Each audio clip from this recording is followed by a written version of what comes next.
बिस्मिल्लाहिर्रहमानिर्रहीम। आज हम इस्लामाबाद कचहरी में उस दास्तान अजीमत कि जो अप्रैल के महीने से इस पाकिस्तान की सियासत की पर्दा स्क्रीन पर जारी है, उसी सिलसिले में हम यहाँ पर खड़े हैं और मौजूद हैं और प्रेस कॉन्फ्रेंस और मीडिया टॉक कर रहे हैं। आज रावलपिंडी के, पंजाब के और पाकिस्तान के सबसे सीनियर पॉलिटिशियन शेख रशीद साहब को सिर्फ इस जुर्म में कि उन्होंने पाकिस्तान से वफा की और इमरान खान से वफा की, उस जुर्म में जनाब उनके खिलाफ FIR काट के, और वो एक पूरी तसलसल है जिसमें शहबाज गिल से लेके आजम स्वाति से लेके फवाद चौधरी से लेके इमरान खान साहब हैं, और फिर FIR हम सारों के ऊपर जो पार्टी की लीडरशिप है 7, 8, 10 से लेके कुछ 40-50 FIRs तकरीबन सारों पे काट दी गई है पाकिस्तान के मुख्तलिफ शहरों में। और वो ये समझते हैं कि शेख रशीद को या PTI के किसी भी लीडर को या इमरान खान की हकीकी आज़ादी की जंग लड़ने वाले किसी भी कारकुन और लीडर को इस किस्म के टैक्टिस से वो दबा देंगे, इस किस्म के टैक्टिस से वो डरा देंगे, इस किस्म के टैक्टिस से वो बिठा देंगे, और इस किस्म के हथकंडों से वो उसका रास्ता खोटा कर देंगे। ये मैं समझता हूं कि पाकिस्तान की मौजूदा इंपोर्टेड हुकूमत, crime minister cherry blossom Shahbaz Sharif और पाकिस्तान का बदकिस्मती से वजीर खारजा बिला वजह भुट्टो, उसकी गलतफहमी है कि वो इस किस्म के इकदामात से PTI का और इमरान खान साहब के जानसारों का रास्ता रोक लेंगे। हम पाकिस्तान की जंग लड़ रहे हैं, शेख रशीद पाकिस्तान की जंग लड़ रहे हैं, इमरान खान पाकिस्तान की जंग लड़ रहे हैं। हम यहाँ पर किसी की आल औलाद की जंग लड़ने के लिए जिद्दोजहद नहीं कर रहे। हमारे ऊपर जो FIRs काटी जा रही हैं, हमारे ऊपर जो हमले हो रहे हैं, हमारे ऊपर जो पुलिस और इंतजामिया का जुल्म, जबर और इस्तेबदाद के पहाड़ ढाए जा रहे हैं, वो हम बर्दाश्त कर रहे हैं इस मुल्क की खातिर, क्योंकि हमारा ये ईमान है कि इस वक्त पाकिस्तान को एक प्री प्लान्ड साजिश के जरिए से तबाह बर्बाद किया जा रहा है। एक तरफ से सियासी दहशतगर्दी है जो 13 इंपोर्टेड गीदड़ इकट्ठे करके पिछले 10-11 महीनों से न कम्मी, न अहल, न खट्टू, न लायक और नामुराद हुकूमत जो पाकिस्तान के सरों पर मुसल्लत की गई, जिसने आज से 2 दिन पहले अपनी इकोनॉमिकल आउटलुक सरकारी जो होती है 1 जुलाई से लेकर 31 दिसंबर 2022 की 6 महीनों की खुद जारी की, खुद बनीगारा से जारी नहीं हुई, PTI के सेक्रेटेरिएट से जारी नहीं हुई। ये इन्होंने खुद हुकूमत पाकिस्तान के फाइनेंस डिपार्टमेंट ने 6 महीनों की आउटलुक पाकिस्तान की इकॉनमी की 1 जुलाई 2022 से 31 दिसंबर 2022 की जो पेश की, उसके मुताबिक उससे पिछले फाइनेंशियल ईयर के ये जो 6 महीने थे, एक्सपोर्ट लेवल माइनस में चला गया, फॉरेन रेमिटेंस माइनस में चला गया, ज़र मुबादला के ज़खायर उस वक्त तकरीबन 22 से 25 अरब डॉलर थे, तो अब जनाब 3 अरब डॉलर है। एग्रीकल्चर ग्रोथ रेट माइनस में चली गई है, इंडस्ट्रियल ग्रोथ रेट माइनस में चली गई है। पाकिस्तान की हर माइक्रो मैक्रो लेवल का इंडिकेटर माइनस में चला गया है। इनकी अपनी आज से 2-3 दिन पहले जारी शुदा इकॉनमी की आउटलुक के फैक्ट्स एंड फिगर्स में आपको ऑन ओथ पूरी पाकिस्तानी कौम के सामने बयान कर रहा हूं। एक सियासी दहशतगर्दी है कि जिसका नतीजा यह है कि पाकिस्तान की आवाम जो आटा 58 रुपए किलो लिया करते थे, आज 140 रुपए किलो का ले रहे हैं 10 महीनों के अंदर अंदर। एक सियासी दहशतगर्दी है कि पाकिस्तान की आवाम जो तेल और घी 300 रुपए किलो लिया करते थे, आज 700 रुपए किलो 10 महीनों के अंदर ले रहे हैं। एक सियासी दहशतगर्दी है कि पाकिस्तान की आवाम जो 11% इन्फ्लेशन के रेट के अंदर थी आज से 10 महीने पहले, और बड़ी प्लानिंग के साथ, बड़ी साजिश के साथ बैरूनी ताकतें, बैरूनी एजेंसियां पाकिस्तान के मीडिया के कुछ फैक्टर्स के साथ मिलकर पिछले 3 साल से बयान करती थी कि पाकिस्तान की महंगाई अरूज पे और फलां, लेकिन 10 महीनों के अंदर पाकिस्तान के अंदर इन्फ्लेशन रेट और महंगाई 40% के करीब हो चुकी है। पहले जीना अगर मुश्किल था तो अब मरना भी आवाम का मुश्किल हो गया है। पहले अगर कोई समझता था कि गरीब आवाम के लिए जिंदगी मुश्किल है, तो अब अपर मिडिल क्लास और रिच क्लास की जिंदगी भी जो है वो इम्पॉसिबल हो चुकी है। ये है सियासी दहशतगर्दी। दूसरी दहशतगर्दी जिसका आप पिछले 2-3 माह से देखना शुरू हो गए हैं, पुलिस लाइंस के धमाकों से लेके सवात के अंदर, पूरे KPK के अंदर, بلوچستان کے اندر جو دہشت گردی کی کارروائیاں ہو رہی ہیں، یہ اسی رجیم چینج آپریشن کا ایک پہلو ہے۔ ملک دشمن طاقتوں نے اس رجیم چینج آپریشن کے ذریعے سے جو بہت سے مقاصد حاصل کرنے تھے، اس میں سے ایک مقصد یہ تھا کہ پاکستان میں پھر ڈرون حملے ہوں، پاکستان میں پھر دہشت گردی ہو، پاکستان میں پھر امریکہ کے اڈے ہوں، پاکستان میں پھر طالبانائزیشن ہو، پاکستان میں پھر وہی دادی ویڑا سجے، اور جس کی بنیاد پر پھر پوری عالمی طاقتیں اور ملک دشمن طاقتیں وہ اپنا ننگا اور گندا کھیل یہاں پر کھیلیں، اور نتیجے میں پاکستان کو الٹیمیٹلی جو نقصانات ہوں میں اس وقت یہاں پر بیان نہیں کر سکتا، جو پاکستان کے لیڈر عمران خان اور ہماری پی ٹی آئی کی لیڈرشپ کئی دفعہ بیان کر چکی ہے۔ یہ بہت بڑی سازش ہے۔ اس سازش کے خلاف عمران خان کھڑا ہے اور اس کا دست و بازو بن کے شیخ رشید کھڑے ہیں۔ اسی دستے بازو بننے پہ شیخ رشید کو یہ سزا دی جا رہی ہے کہ آج ان کے خلاف ایف آئی آر کاٹ کے ان کو گرفتار کر کے ان کے خلاف شروع میں انہوں نے بڑا وکٹمائز کرنے کی کوشش کی، بدنام کرنے کی کوشش کی، چھاپا مار کے، لیکن وَتُعِزُّ مَن تَشَاءُ وَتُذِلُّ مَن تَشَاءُ بِيَدِكَ الْخَيْرُ إِنَّكَ عَلَىٰ كُلِّ شَيْءٍ قَدِيرٌ۔ عزت اور ذلت کے فیصلے زمینوں پہ نہیں آسمانوں پہ ہوتے ہیں، اور آسمانوں پہ بیٹھنے والا نیتوں کی بنیاد پہ عزت اور ذلت کے فیصلے کرتا ہے، اور نیت جس کی نیک ہو، شیخ رشید کی نیت نیک ہے، وہ اپنی ساری کشتیاں جلا کر اس وقت پاکستان کی جنگ، عمران خان کی جنگ، پاکستان کی عوام کی جنگ اور پاکستان کے دشمنوں کے خلاف جنگ وہ لڑ رہا ہے، اور اس کے اوپر وہ ڈٹا ہوا ہے، اور اس ڈٹے رہنے پہ اگر اس قسم کے اس کے خلاف کارروائیاں وکٹمائزیشن ہو رہی ہے تو جناب ہم بھی اس کے ساتھ کھڑے ہیں۔ وہ راولپنڈی کا باسی ہے، وہ راولپنڈی کا شہری ہے، وہ راولپنڈی کا جناب ایک نام ہے، مقام ہے، پوری دنیا کے اندر راولپنڈی اس کی وجہ سے جانا مانا پہچانا اور گردانا جاتا ہے۔ تو انشاءاللہ اس کے ساتھ عمران خان سے وفا کی صورت میں، پاکستان سے وفا کی صورت میں ہم شیخ رشید صاحب کے ساتھ کھڑے ہیں، اور میں آج کی اس میڈیا ٹاک کے ذریعے سے ان نکمے اور نکھٹو اور نااہل اور نامراد اور نالائق حکمرانوں سے یہ التجا کروں گا کہ خدا کا واسطہ ہے، یا تو اپنی پرفارمنس ٹھیک کر لو یا چھوڑ دو اس حکومت کو، عوام کے اوپر رحم کھاؤ، عوام پہ ترس کھاؤ۔ کتنا اور عوام کا خون چوسو گے؟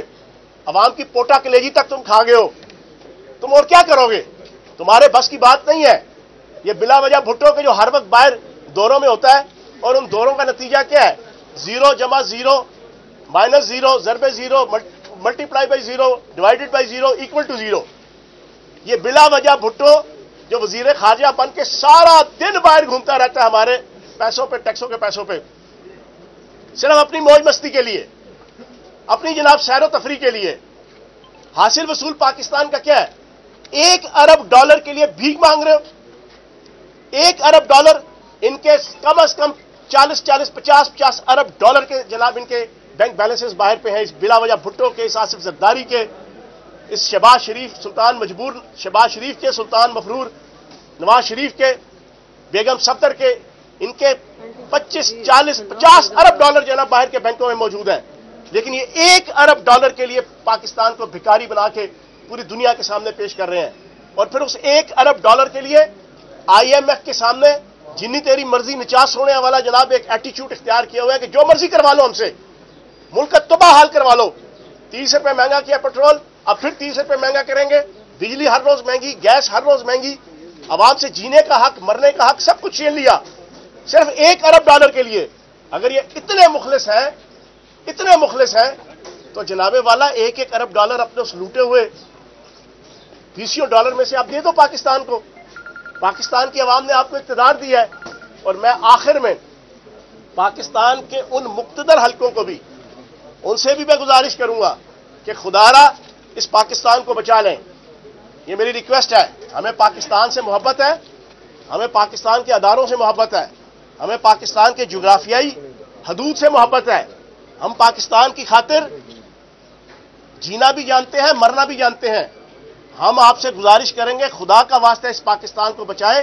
اور ان لومڑوں سے اور ان گیدڑوں سے پاکستان کی جان چھڑائے۔ صاحب یہ بتا دیں کہ ایک آپ تو میڈیا ایڈوائزر بھی ہیں عمران خان صاحب کے، اور شیخ رشید صاحب پہ جو مقدمہ درج ہے جس میں ابھی ان کو گرفتار ہے اور آج پیش بھی کیا جائے گا کہ انہوں نے بیان دیا کہ آصف علی زرداری عمران خان صاحب کو قتل کروانا چاہتے ہیں، تو آپ تو میڈیا ایڈوائزر ہیں، آپ کی خان صاحب سے کوئی بات ہوئی کیا یہی ساری چیز ہے کہ آصف علی زرداری ہی یہ ساری چیز بھی پلان کر رہے ہیں یا کچھ اور ہے؟ آصف علی زرداری جتنا بڑا سادھو ہے نا،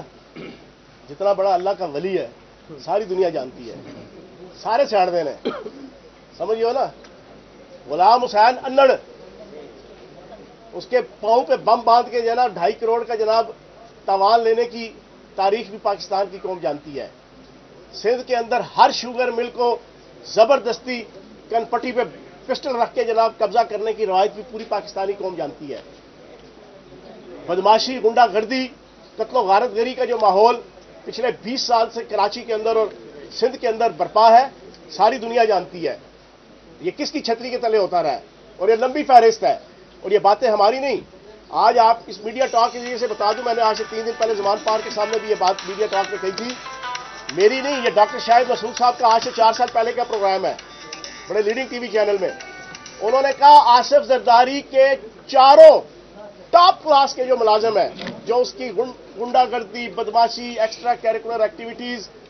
उसकी मईशत, उसकी इकॉनमी, उसका फिनांस, उसकी लूटमार, उसका पैसे का सारा हिसाब रखते हैं, 4 इंडियंस हैं। पाकिस्तानी पे तो वो भरोसा ही नहीं करता,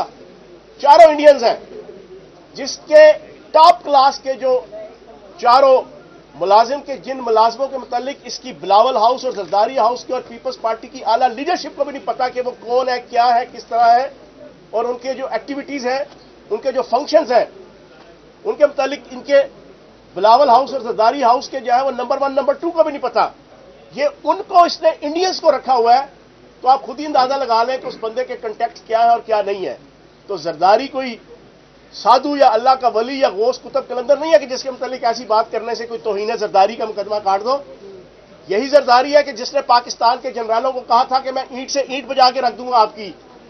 वो अलग बात है कि ईंटें तलाश करने के लिए फिर दुबई भाग गया था, पाकिस्तान के पट्टों से उसको ईंटें नहीं मिली थी।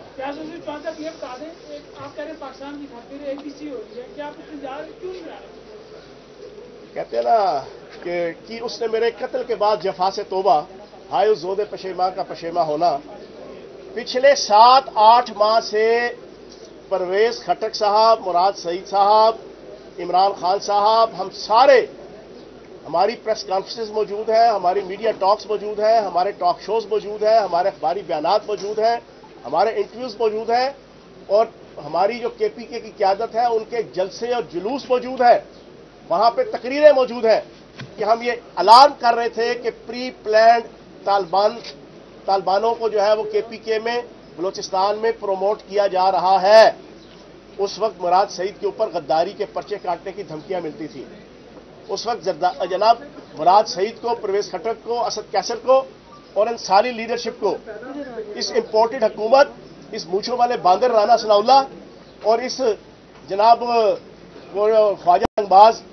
ख्वाजा आसिफ जो आज वजीर दफा बना हुआ है, उसकी तरफ से तज़हीक का निशाना बनाया जाता था हमारी लीडरशिप को कि ये झूठ बोल रहे हैं, ये मुल्क से बेवफाई कर रहे हैं, ये मुल्क से गद्दारी कर रहे हैं। उस वक्त तो हम ये समझाते थे, बताते थे। और फिर सवात के अंदर कई दफा ऐसे हुआ कि जब तालिबान वहां पर आए तो उस मौके पर मुराद सईद के बकौल और वहां के जो आई विटनेस है, आम पब्लिक खुद उनको घेरा डाला, आम पब्लिक ने, कि उनको गिरफ्तार किया जाए। ये ऑन रैकेट बता रहा हूं कि इसी हुकूमत के जो अदारे हैं उन्होंने उन तालिबान को वहां से रेस्क्यू किया। तो जनाब हम जब कहा करते थे उस वक्त तो आप हमें गद्दार कहते थे, अब गोंगलुओं से मिट्टी झाड़ने के लिए और आवाम के सामने अपने आप को पाक साफ शो करने के लिए इस दहशतगर्दी के इशू पे इस किस्म की हरकतें करें तो मेरा ख्याल है कि नहीं, तो फिर होना क्या चाहिए? फैजल हसन चौहान, ये क्वेश्चन है कि अमन होगा तो इलेक्शन होगा, अमन कैसे आए, क्या कौमी वहदत की जरूरत है, किस तरह बैठा? मैं आज इस मीडिया टॉक के जरिए से बड़ा खुला के एक बात कहूंगा, जो तो ये समझता है ना ये दहशतगर्दी इस वक्त पाकिस्तान में है तो इलेक्शन नहीं हो सकता, वो अकल का अंधा है, दानिश का लूला है, फहम का लंगड़ा है। 2008 का इलेक्शन इससे 100 गुना ज्यादा दहशतगर्दी में हुआ, 2013 का इलेक्शन इससे 100 गुना दहशतगर्दी में हुआ, 2018 का इलेक्शन इससे 100 गुना दहशतगर्दी में हुआ। अभी तो कुछ है ही नहीं। ऐसे लोगों को बेवकूफ बना रहे हैं, नाच ना जाने आंगन टेढ़ा, a bad man cross with its tool, आटा गूंदे हिल्दी क्यों है, ये तो वो मिसालें हैं। अजब कोई ऐसी चीज नहीं। मैंने 3 दिन पहले भी यही मीडिया टॉक में आज दोबारा कह देता हूं, बरतानिया 1941-42 में जब दूसरी जंग अजीम में जर्मन और इटली की फौजों ने उसको बिल्कुल तबाह बर्बाद कर दिया था, इलेक्शन आ गया वहां, तो जनाब वहां के भी यही कुछ लोग थे, कहते थे यार इलेक्शन पॉसिबल नहीं है बरतानिया के अंदर इस वक्त, इलेक्शन ना करवाया जाए। तो चर्चिल से लेके वहां के जो असल अहले दानिश थे, उन्होंने कहा जमहूरी मुल्क के अंदर इलेक्शन एक प्रोसेस है, उस इलेक्शन से नेकी निकलेगी, बदी नहीं निकलेगी। फिर उसी इलेक्शन से चर्चिल पर से इक़्तिदार आया था। जो बरतानिया हार रहा था वो 1942 से लेकर 1945 3 सालों में वो फतह याब हुआ और उसने जर्मन को शिकस्त दी। जनाब इलेक्शन का जो प्रोसेस है उससे खैर ही बरामद होगा, कोई बदी बरामद नहीं होगी। और यार हमायत की तो बात ही नहीं है, यहां कौन सी हमायत और कौन सी मुखालफत। जरदारी से बड़ा डाकू पूरी दुनिया में नहीं है। चलो कटो ऐसे तो पर्चा, जो कटना है कटो। जरदारी से बड़ा डाकू कोई शख्स नहीं है। ये मैं नहीं कहता, ये आप बिलावल हाउस और जरदारी हाउस के मुलाजम को अकेले में ले जाएं या किसी वजदान की कैफियत में ले जाएं और उससे पूछे, वो इससे बढ़ के जाना इसको कहेगा महा डाकू है। ये बताएं कि जरदारी साहब के हवाले से ये जो बात हो रही है, देखें बात यह है कि इमरान खान साहब ने ये कहा हुआ है कि मैंने एक वीडियो बना के बाहर सेंड कर दिया। खुदा न खास्ता अल्लाह पाक वो वक्त नहीं लाएगा। इमरान खान पाकिस्तान के हीरो है, पाकिस्तान की शान है, पाकिस्तान की जान है, पाकिस्तान की आन है, पाकिस्तान का नाम है। पूरी दुनिया के अंदर यूरोप, अफ्रीका और लातीनी अमेरिका के उन रिमोट एरियाज के अंदर जहां पर पाकिस्तान को लोग जानते हैं इमरान खान की वजह से या एटम बॉम्ब की वजह से, तो इमरान खान जिंदा सलामत रहेंगे और इंशाअल्लाह पाकिस्तान की आवाम को इन 13 गीदड़ों की जमात से बचाएंगे और इस पीडीएम आल पाकिस्तान लूटमार एसोसिएशन की सियासी मंजी इंशाअल्लाह भरपूर तरीके से